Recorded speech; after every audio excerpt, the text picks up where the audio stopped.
ఆ రోజున రాజధాని అమరావతిలో అని ఒక నిర్ణయం తీసుకోవటమే ఒక సరైన నిర్ణయం కాదు. ఇప్పుడు చూస్తున్నాం మనం ఉండవల్లి దగ్గర కొండబీటి వాగు పాలవాగులోంచి వచ్చిన నీటిని కృష్ణా నదిలోకి ఎత్తిపోయటానికి అప్పట్లోనే 230 కోట్లు ఖర్చు పెట్టి కట్టినటువంటి లిఫ్ట్ ఇరిగేషన్ పథకం కూడా చాలటం లేదు.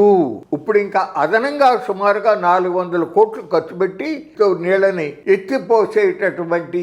దాన్ని చేపట్టాలి అని చెప్పి నిన్నో మొన్నో కేబినెట్ లో తీర్మానం జరిగిందనే విషయం వాస్తవంగా నుజూడు ఆఖరిపల్లి సమీపంలో డిగ్రేడెడ్ ఫారెస్ట్ ల్యాండ్ బోల్డ్ అంత ఉండగప్పటికీ కూడా దానికి ప్రిఫరెన్స్ ఇవ్వకుండా నదీముఖ అభివృద్ధి అనేటటువంటి ఇంట్రెస్ట్ ఇక్కడ పెట్టారు. సరే, ఏదైనా ఇక్కడ రాజధాని వస్తా ఉంది అనే ఆశతో రైతులు చంద్రబాబు నాయుడు గారు 3 సంవత్సరాల్లో మీకు ఇచ్చేటటువంటి నివాస వాణిజ్య ప్లాట్లతో కూడిన ఎల్పిఎస్ లేఅవుట్లని